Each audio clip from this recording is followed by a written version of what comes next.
Thanks for the kind words. Okay, at the very beginning, I want to ask you a very simple question. Are you honest? Yeah, majority of you, me included obviously, will say, yes, I'm honest. I don't steal, I don't lie, usually I don't make extreme financial frauds. Yeah, I see myself as an honest person. What is more, I like to think that way. That's the fact, because no one can really imagine such brutal acts of dishonesty as cheating on exams. Who does that? Coloring the story in front of your friends, or just saying the biggest lie of humanity. You look very nice today. A while ago, me and my scientific circle did research about honesty. We asked people about honesty, how honest you are. On a scale from 1 to 5, majority of them place themselves on 4, which means they see themselves as rather honest. Why then? 75% of them wrote they regularly cheat on exams and they don't see anything bad in it. Well, people are natural born cheaters, and the science that deals with it is obviously psychology, but I want to discuss it from a different point of view, from the economical one. Okay, let's assume that we know someone who is a bank robber, okay? According to rational economics model, before doing anything, he's supposed to perform cold-minded cost-benefit analysis. He thinks a lot about potential risks and future earnings, just like the stock market, and only then, when he has got everything planned, he knows every way out of the situation, he knows about every solution, only then he takes his gun, goes into the bank, and points it in the head of the cashier, and well, you know the rest of the story. The key part, however, is that our usual behavior is an aberration from rational economics models, and the science that deals with it is behavioral economics, connection of psychology and economics. I want to present it on the examples of, well, dishonesty. Remember our bank robber? He was supposed to be a cold-minded professionalist. Why then, when we see the camera footages or TV shows with police recordings, we can't rather see a man, a professional hitman, but rather a jittery young man who waves his gun everywhere, shouting, full of emotions, and even a layman, believe me, in bank robbing, can say that definitely he's not prepared, not professional, and his behavior is far from rationality. However, in criminology, there is a theory called simple model of rational crime. Gary Becker, American economist and Nobel Prize winner, invented it. It says, it's very similar to the Homo economicus, rational man model, which we know from economics. The theory suggests that potential criminals think a lot about their future behavior, about their future deeds. What is more, they rationalize the crime, they think about probability of being caught, and only then they decide to do something bad. Especially the part with the crime and punishment, it would suggest that the higher the punishment, the lower the crime would be, right? Why then? A couple years ago, fines for speeding in Poland went higher. The magnitude of speeders didn't change at all. Well, I can't really imagine a driver going 200 kilometers per hour thinking about future earnings. And I rather see a man who is pulled over by officers saying, really? Was I speeding? I'm so sorry, I didn't realize that. Yes, that's the point. We don't realize things, we don't think about them until they happen. Because what we see, what we think, is not what it really is. But why am I comparing acts of crime, bank robbing, etc. to the very first example of cheating? Well, because technically it's the same. A deed is a deed, no matter how big it is. And sometimes our behavior, our decisions are not about being good or bad. It's not about morality, it's about irrationality, because we don't think about something well. But we as people in majority are good. I suppose no one robbed bank anywhere, right?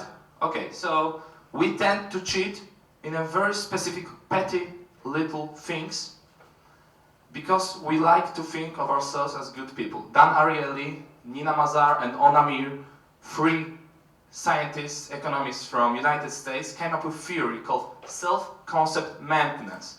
It means that people cheat to a very specific border which they won't cross, because afterwards they would think of themselves as dishonest, not decent, and that's something what we don't like. As I said, I don't know whether it's good or not, but there are some research that proves it. And I will show it to you on the example. That's pen.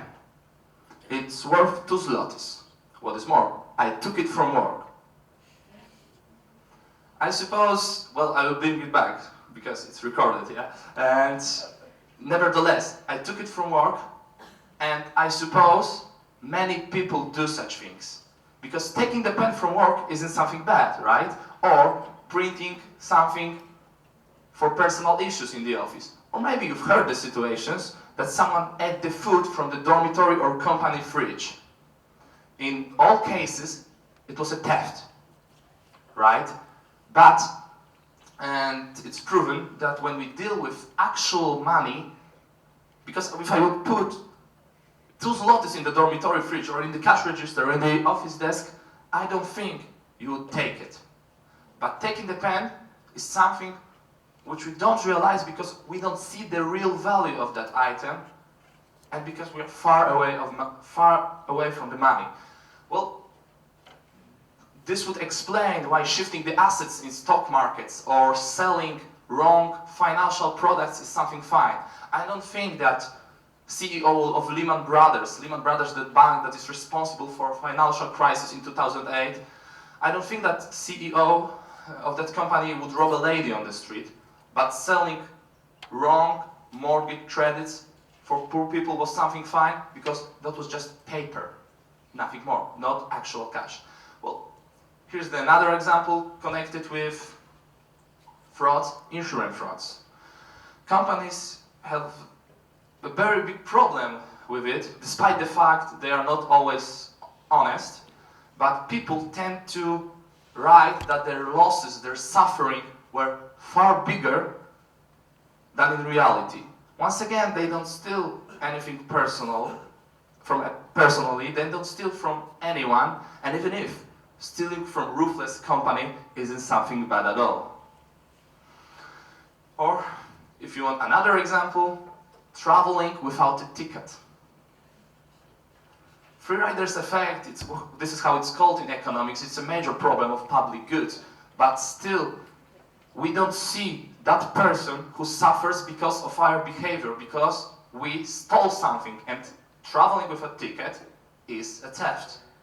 But we don't see it that way, because as I said, sometimes our behavior is not because we are bad or evil, because we just don't think about this. So when we have got so many different situations when we can cheat, when we can be dishonest, how can we prevent it? Well, there are some solutions. The first and my favorite is the declaration, pledge, moral reminder. I would show it to you on the experiment. There were 2 groups. Both of them had to do simple math tests. Both of the groups were paid according to the score. The higher the score, the higher the payment. What is more, both of groups had the opportunity to cheat, which means the examiner didn't check the answer, so they could write down how many points they earned and then collect the reward. He read a newspaper, he went out of the classroom, they could talk to each other, etc. But there's one crucial difference between them. In the second group, before taking the test, people had to write down 10 commandments, moral reminder. You know what happened? In the first group, without a reminder, cheating was at the predictable level because there were some previous experiments. And in the second, cheating disappeared.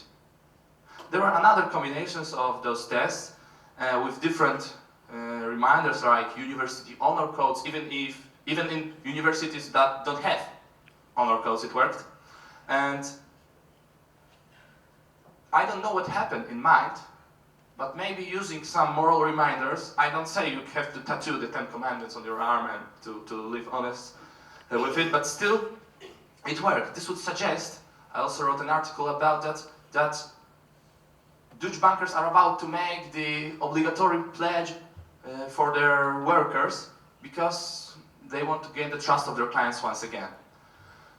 Another solution, social pressure. As you may know, we don't do things that are socially unacceptable. For instance, I don't know if you don't do it, but I don't kill people, for instance. And I know it's socially and morally wrong. But if we see something that other people do, for instance, my favorite, cheating, like 75%. When cheating is socially acceptable, we also tend to do this because we don't see it as something wrong, because it's normal and we don't find it any different than the others, right? So maybe we as the students could think about it to change that Polish and, let's say, post-Soviet Russia tradition of cheating, right? Okay, but in the end, if you had to remember one thing from my speech, is that it's good we're irrational, because according to rational economics model, we should be far more dishonest. How many times you had the opportunity to steal something without being caught? Or different situation, someone left the purse, the lady left the purse on the bus stop. She's gone, and you know you're in a foreign city, foreign country, you won't find her ever again, but still you don't take it. And why? Because you know it's morally wrong. And even if there's no harm for her, because she just lost their goods, right? It will be just a simple transfer of goods from person A to person B. No harm done. But still, you don't do it. As I said, we're not good nor evil. We deal somewhere, we're hanging somewhere in the gray areas. But knowing our boundaries, knowing that we use heuristics to judge things, we have cognitive biases, we have problems with judgments, with decision making, and also how many times we think about something twice before doing anything. And knowing our boundaries, our irrationality, would make our lives far more effective, better, or at least we would have been much better bank robbers. Thank you.